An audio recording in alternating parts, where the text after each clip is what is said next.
Hey, good afternoon, everyone. Good afternoon, Gulzar. Good afternoon, Vidhu sir. Good afternoon, Pooja. Good afternoon, Pooja. How are you, Vidhu sir? I'm good. How are you? I'm fine, sir. Thank you. How are you, Gulzar sir? Yeah, fine, thank you. How are you? I'm fine, sir. Thank you. I hope everything is fine at both of your places. Yeah, everything is Yes. going on well. Yeah. That's good. That's good. So today for another session of Founder Spotlight, we have Advocate Dilraj Rohit and Mr. Vidit Pratap Bansal with us. The topic for today's event is legalities faced by co-working spaces post-pandemic. I would like to take the pleasure to introduce both of our panelists with us. So we have Mr. Vidit Pratap Bansal. Vidit sir is an entrepreneur, speaker, business management consultant, and singer or songwriter. He is the founder and CEO of Workcave Co-working, a co-working with 150 plus members, including entrepreneurs, startups, freelancers, and companies, and VI Design, a social media marketing company. Vidit sir is a postgraduate from Punjab University and has done his master's in entrepreneurship and family business. He has behind him more than 8 years of leadership experience. I welcome you, Vidya sir. Thank you, Pooja. Thank you so much for the wonderful introduction. And we have Advocate Dilraj Rohit with us too. Dilraj sir has been practicing in High Court of Karnataka. He has been practicing since 2002, which almost completes 20 years now.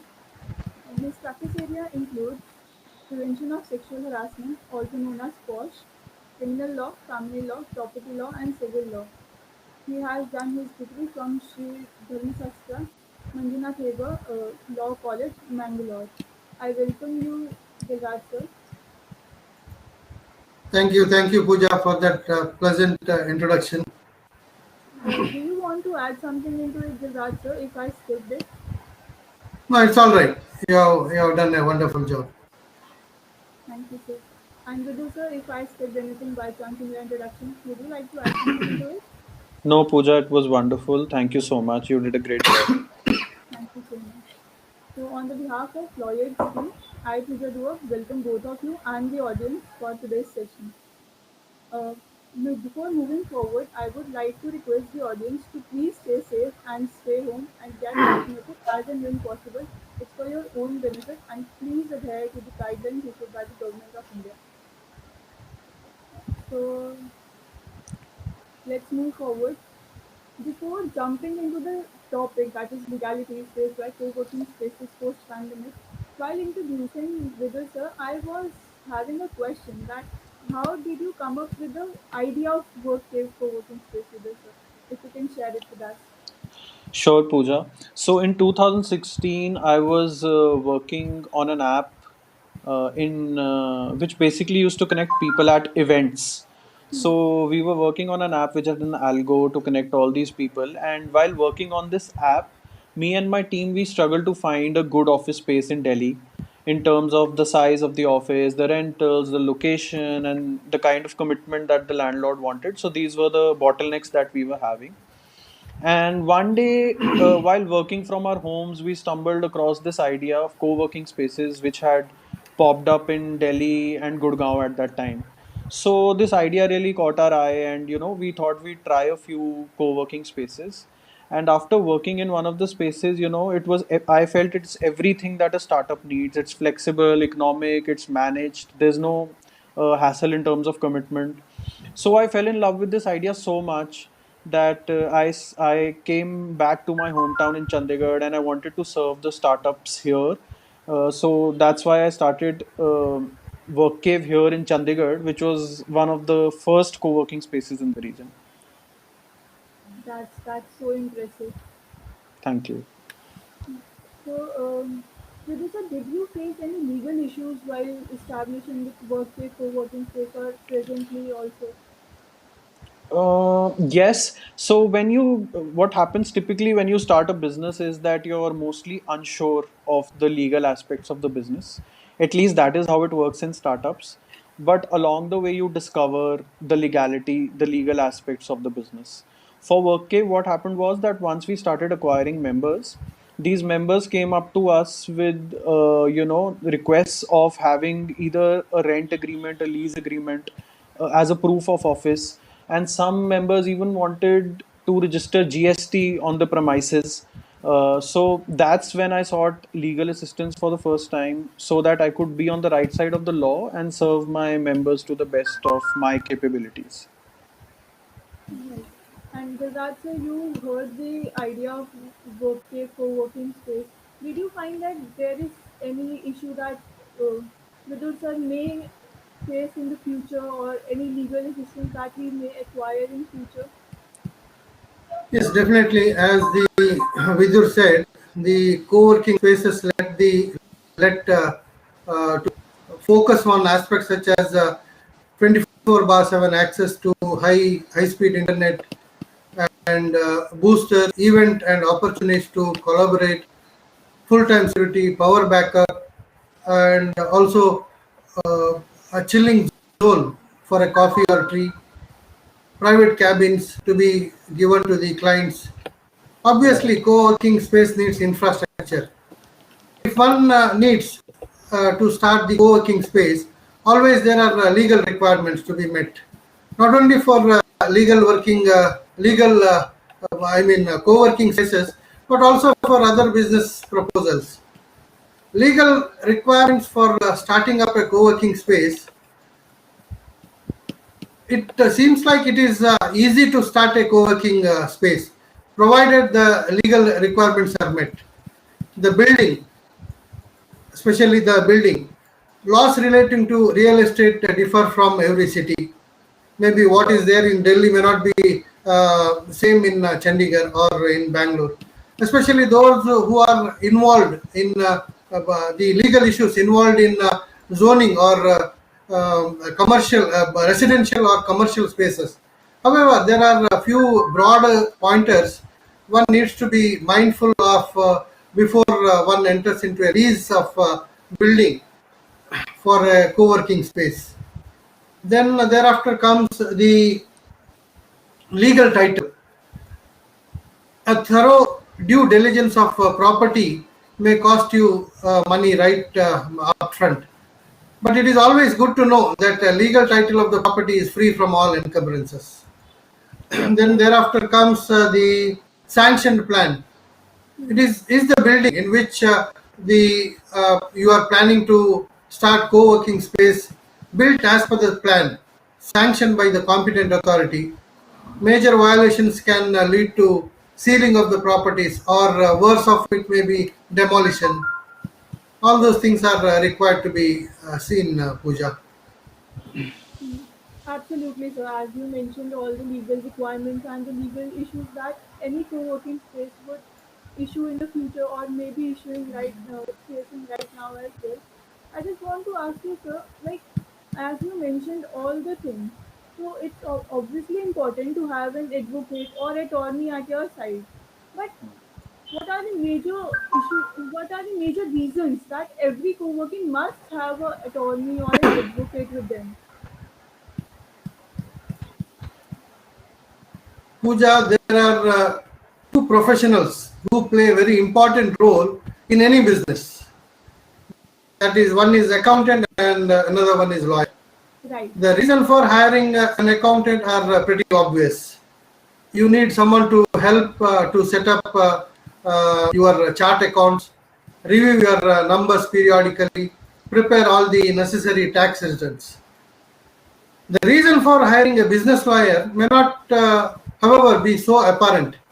A good business lawyer will provide vital assistance in almost every aspect of any business, from basic zoning compliance, as I said, copyright and trademark, advice to formal business incorporation, drafting of the agreements with the clients and the landowner who is leasing the property on your favor.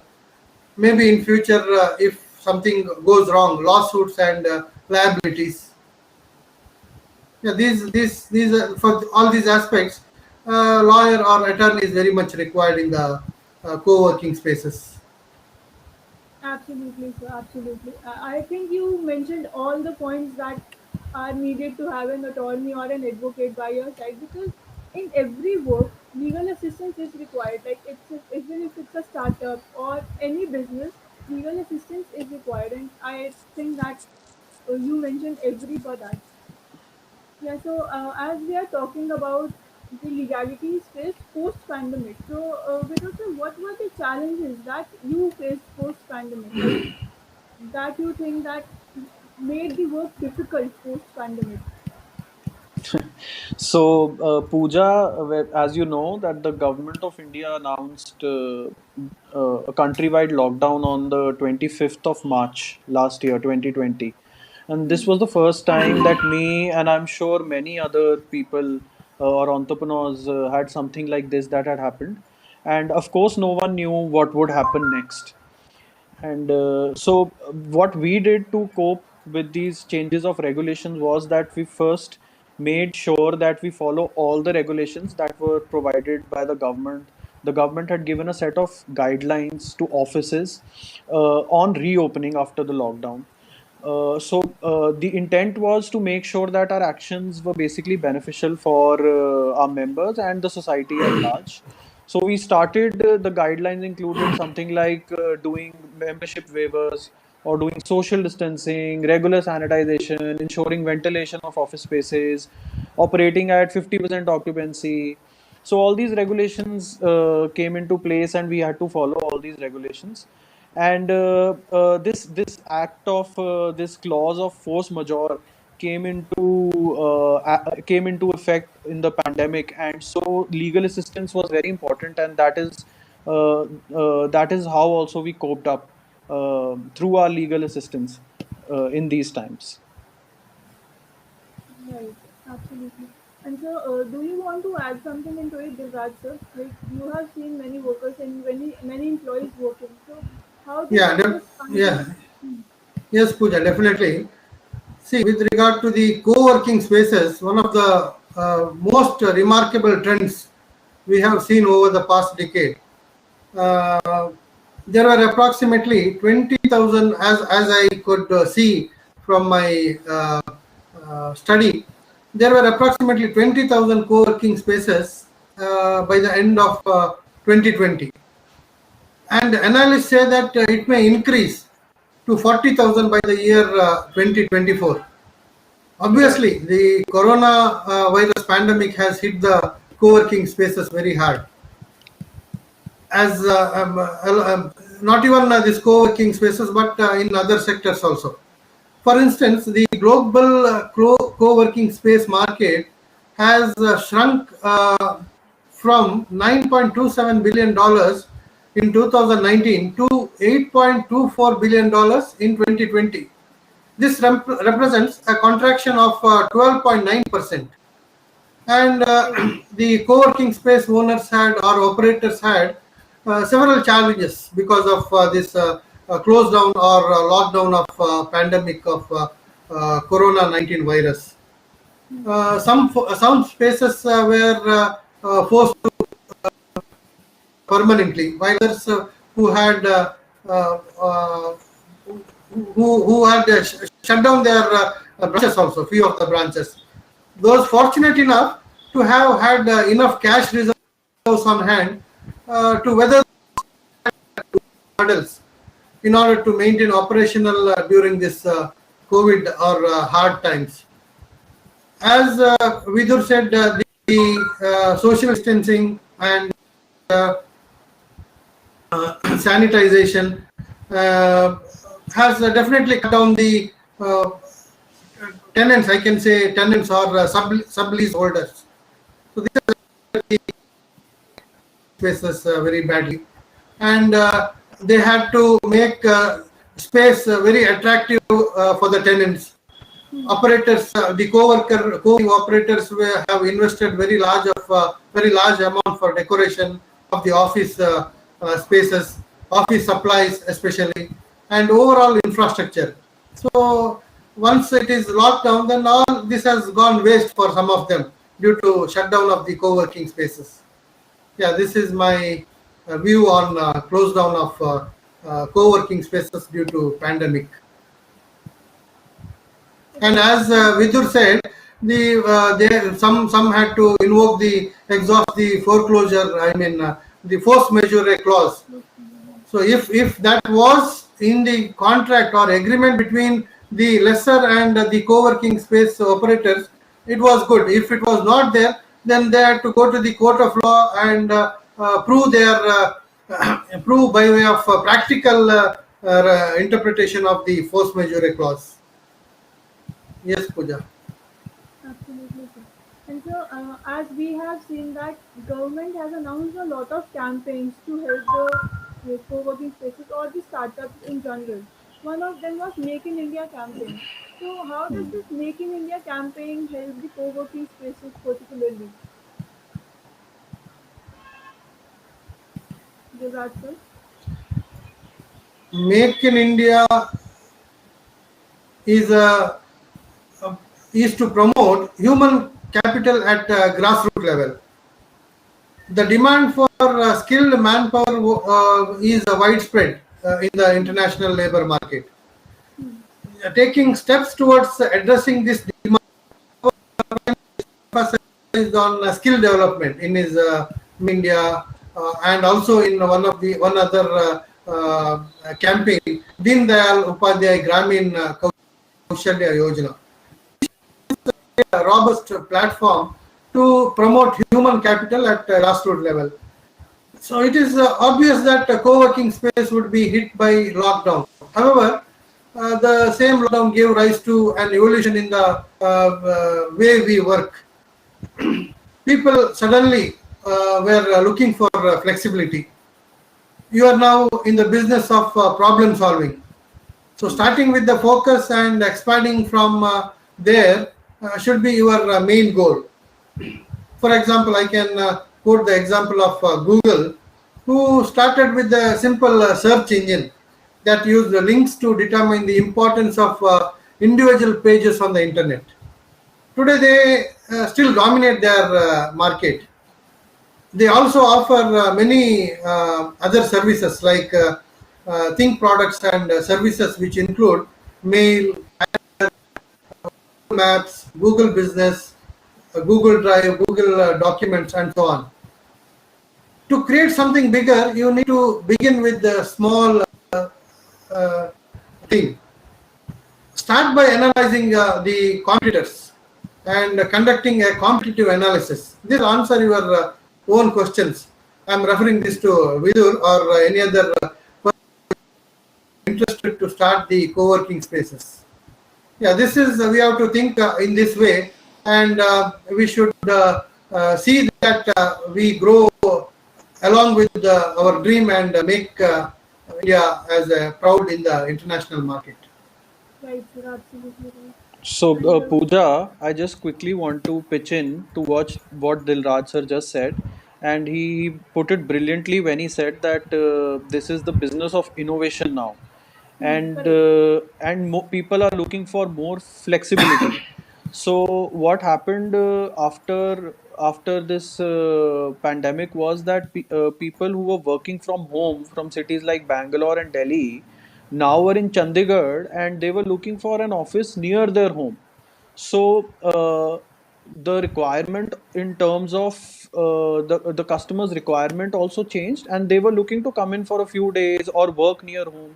So that is also how we were able to bank in on more customers while taking all necessary precautions. So definitely innovation helps you when something like a pandemic strikes. You know, you have to be quick on your feet, you have to be innovative, and I think that is where entrepreneurship comes in. Exactly. Right. And with this, sir, did you had any benefit that came from Make in India campaign particularly? From Make in India campaign, I think the benefit, like directly WorkCave did not have any benefit, but the benefit came in from the fact that a lot of youngsters from this movement started their own startups after college. Right. So we had more and more members who wanted to take office and start their own startup rather than doing a traditional 9 to 5. I think that's the best benefit we got. Right. And so, as we have seen that post-pandemic, government has changed the regulations like a lot. Every new day we were having new guidelines, new regulations, and everything was complex at that time. So, how Right. did you cope with that complex and regular changing regulations? Pooja, here again, I would like to say what Dilraj sir just said, that you have to innovate and you have to be quick on your feet. This is obviously something that no one had thought will happen. So, with all the change in regulations, the people were also aware that this is happening, and so we were in constant discussion with our members that now we are going to do this. This is how we are going to change the look of the space. This is how we are going to accommodate you guys. This is how the membership fees will function. So obviously, yes, it was very hard because this there was a lot of uncertainty, and you had to make sure that everything was going as per the laws introduced by the government. So just to give you a quick example, so one of the main things was uncertainty. People didn't know after joining back whether there would be a lockdown after 15 days or 30 days. So we made a very flexible office in terms of payments also, that you will just have to pay for the kind of period you use, and if the lockdown happens again, then you might just not pay us, right? So that gave people a sense of comfort that they were not buying into something that is going to hurt their pockets in this time of uncertainty. So this is just a small thing. There were a lot of other things also, but all these things, you have to be innovative and you have to be empathetic towards what's happening. I think the thing is not to panic, to use your mind and to be innovative and to stay calm. And I think from that, everything becomes fine eventually. Correct. And then Rajya, not only the co-working spaces or startups, the regular changing regulations of government also affected the lawyers and the advocates. So how did you cope up with it? I'm sorry I'm going out of track, but I had this question in my mind. No, repeat that question again. So I was saying that regular changes made by the government in the regulations didn't only affect the co-working spaces but also the advocates and the lawyers. So how did you Right. cope with this? Yeah, with regard to co-working spaces, for the legal fraternity, it will be a added advantage. So when there are 4 to 5 advocates who are from different field expertise in different, they come together and establish one co-working place. Maybe one advocate may be good in criminal law, other advocate may be very good in civil law, and one is good in constitution law, writ law, and the check bounce cases. All of them come together and establish one common office. The expenditure will be less on them, the burden will be less on them. So with this kind of perspective, I think it will be an added advantage for a advocate who has been practicing solo practicing. Right. Yeah. So, as we have discussed about all the legal issues or the challenges that every person will face, do you want to share some tips with the person, Gulrata? Do you want to share some tips with every co-working spaces so that they can keep this in mind and avoid the legal hindrances in any future coming future?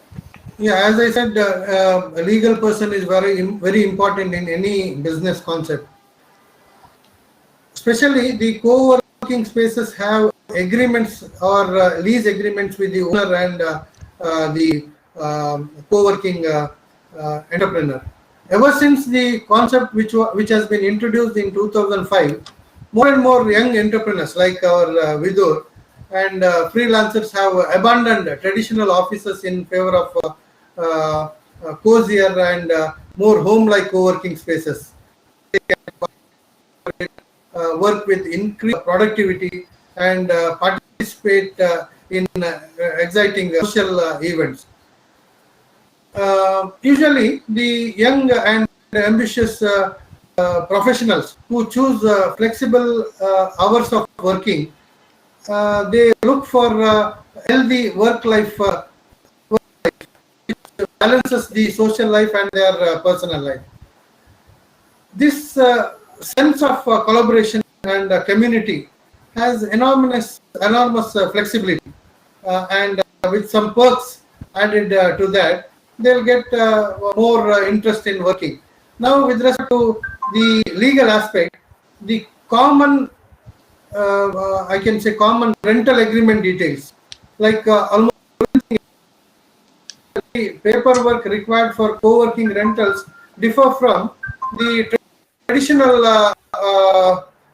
agreement or contracts. Old-fashioned commercial rental agreements are quite complex and usually long term, including such details such as fees, security dates, and subletting, very important, modification, then including the force majeure clause or clause of frustration in the agreement or contract. These are very important. The commercial contract usually runs for several years. To terminate it, tenant might have to pay a fee to the landlord. So apart from that, some other general suggestions are that like each should have very clearly defined agreement. Services provided by the space. For example, Vidur entering into an agreement with the subtenant, he should have service provided, specific service provided space, such as access to the office space, main office space, internet access, or the workshops. All those things have to be included in the agreement or contract. Then code of contract. Another thing is the code of contract, including prohibited activities or inappropriate use of devices or internet facilities. Then we come across duration of contract, whether the payments are to be made weekly, monthly, or yearly. Then we come across renewal and termination of agreement or contract. Then very important due to the communal nature of co-working spaces. There may be different types of persons who are engaging in the co-working spaces, or from different communal background. This has to be kept, and it is very foremost of very foremost importance. The main advantage of cost effective and flexible, as Vidu said, to a commercial lease agreement.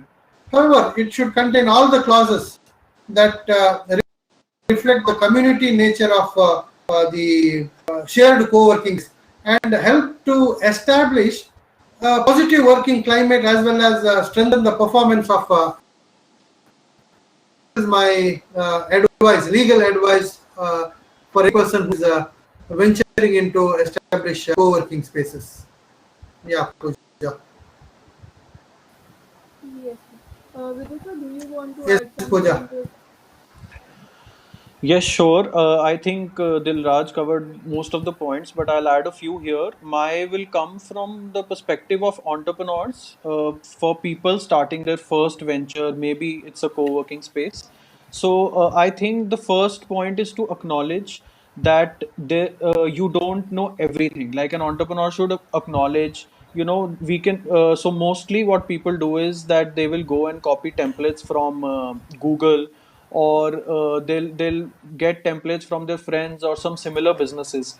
But what happens is you get the blueprint, but the finer details in these templates are missing, which may be very important for your particular space or the kind of tenant and landlord relationship you're getting into. So first step is to acknowledge that you do not know everything legally. Then the second step is obviously to seek legal advice. I would suggest entrepreneurs to seek professional legal advice from someone who has experience in the co-working domain or the real estate domain or the leasing renting domain. So this will ensure that entrepreneurs in a better position legally, and they can concentrate on what they do best, that is to manage the space. And the third point is that once you are done with your basic agreements like the rent agreement and all those things. Then the third point would be to stay updated with the changing laws, Pooja. As you said that, the government keeps on changing laws, and things like pandemic, the laws Right. change even faster. So then the third step would be to keep seeking legal advice time to time, or to have someone on the panel who can keep updating these agreements as per the changing laws of the government. So if we follow these steps, then we can avoid the legal trouble, legal hassle. Right, absolutely right. You both gave so much knowledge to the startups and the co-working spaces, like so much suggestions that I hope that this will benefit them in future. So now, with sir, as we are talking about the government rules and regulations and the complex authorities that they have made so many complexities in the rules and regulations, do you think that government should come up with more acts or legislations to promote the startups or the co-working spaces particularly? Well, see, the role of policymakers is obviously very crucial to functioning of any enterprise, and our policymakers must ensure that they make policies that help startups and businesses survive in these times, and to thrive when the times are good. So definitely the government should come up with more positive acts for co-working spaces, and then I would say for startups in general, where there are less gray areas, and the startup founders can work more freely.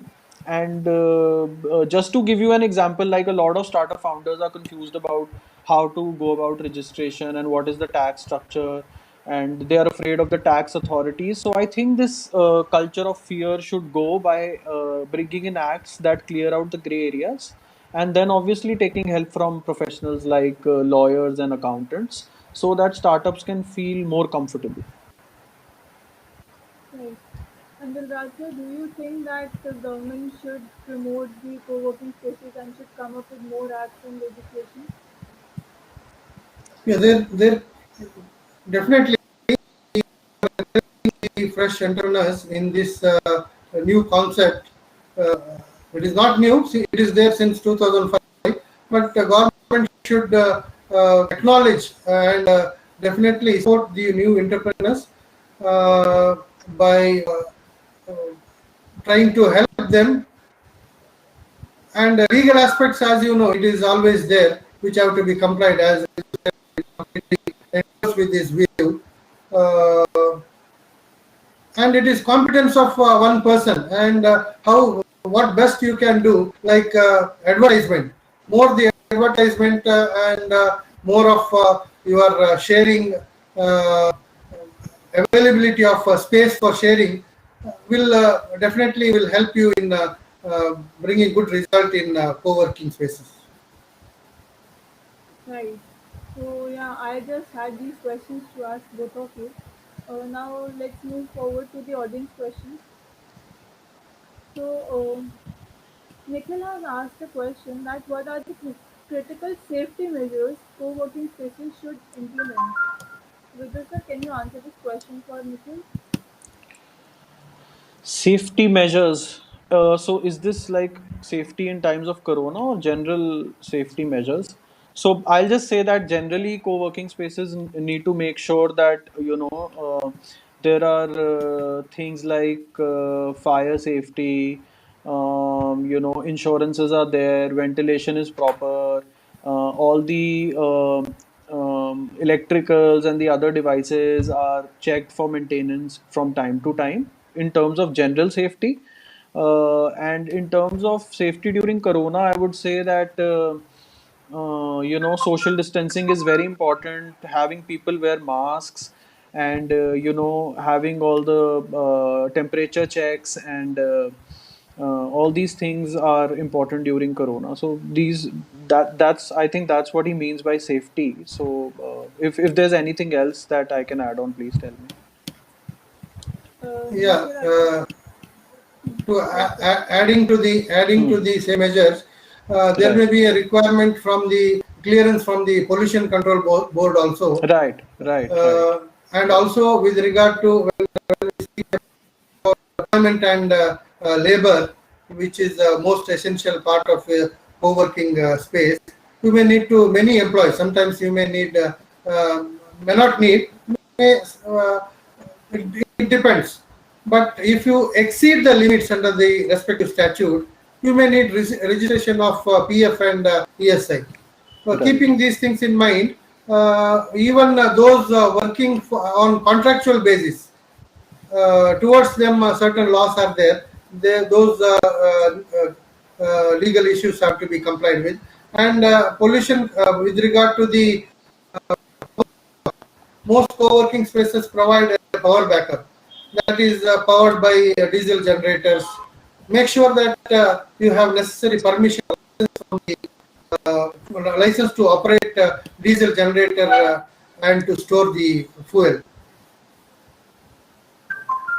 Yes, Yes, Pooja. sir, absolutely. Yeah, absolutely right, sir. So I think that Nikhil got the answer to his question, and both of our panelists answered the question very beautifully.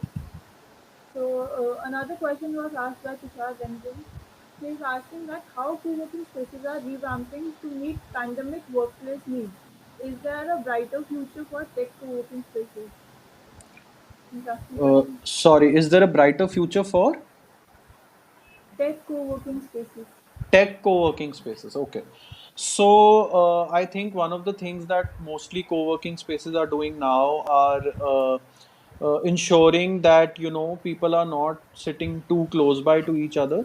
For that, they are either introducing screens or they are trying to revamp their interiors by consulting architects on how to better manage the COVID virus.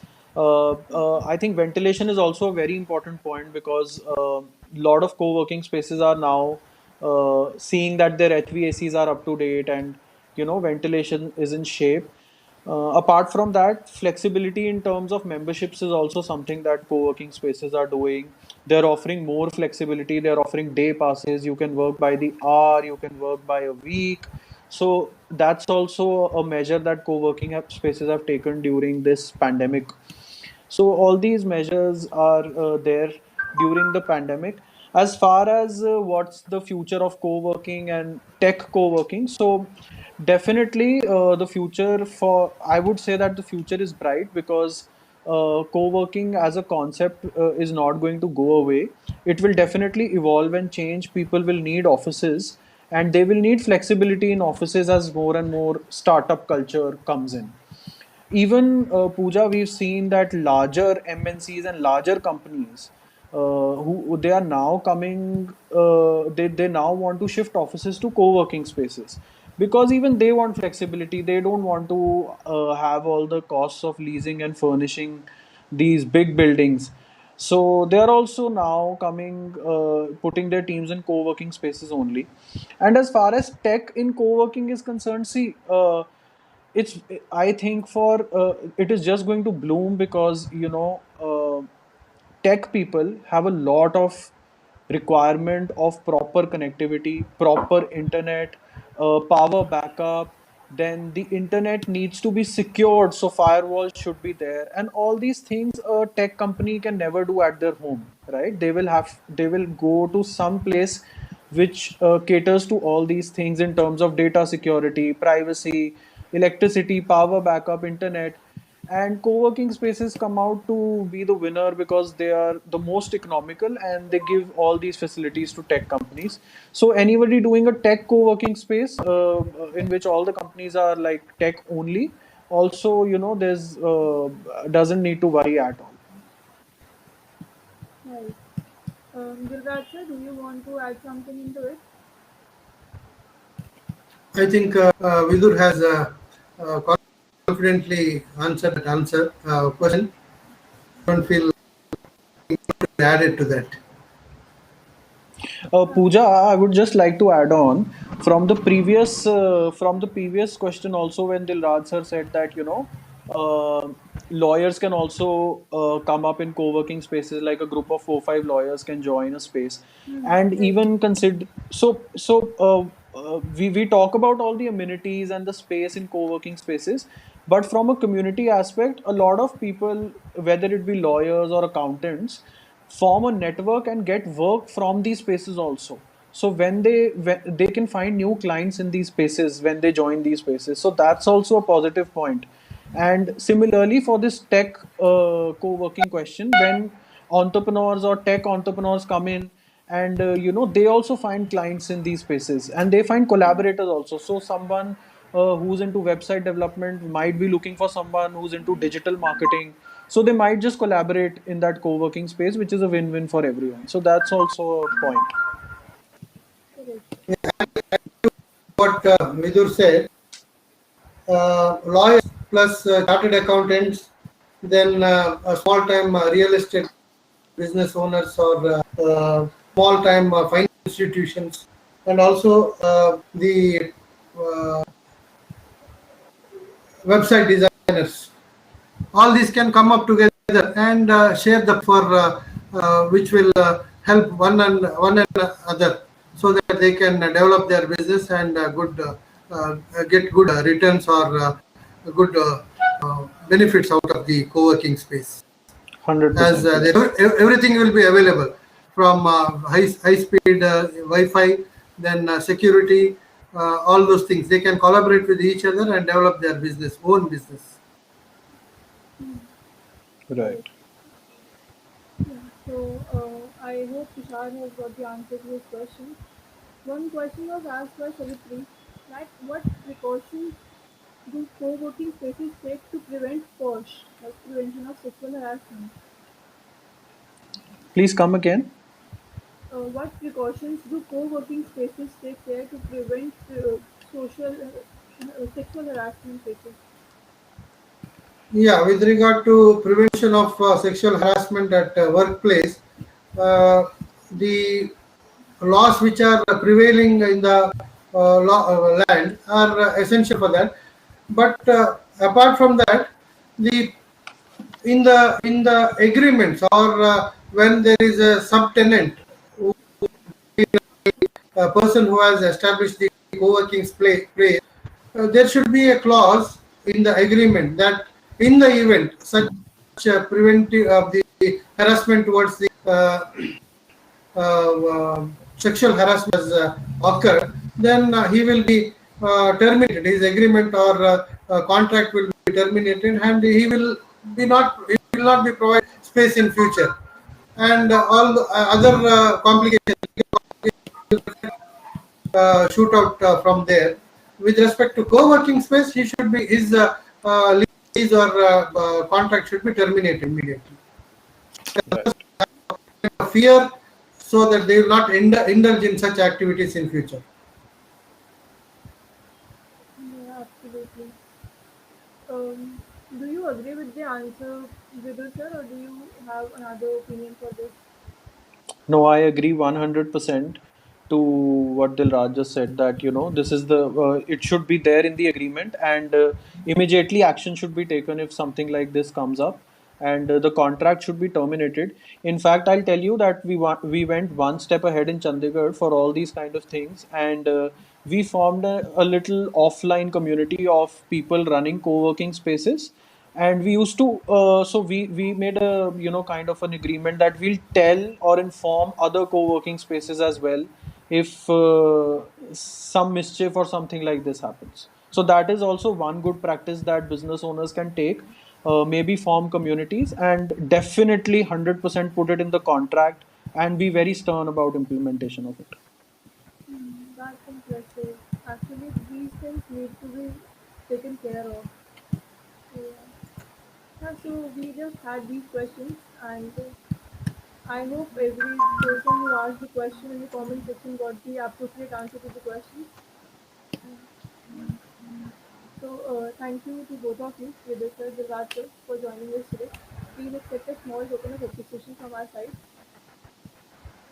Thank you, Dilraj sir. Thank you very much Thank, for your support and thank you so cooperation. much. Thank you so much, Lawyer and Pooja. Thank you.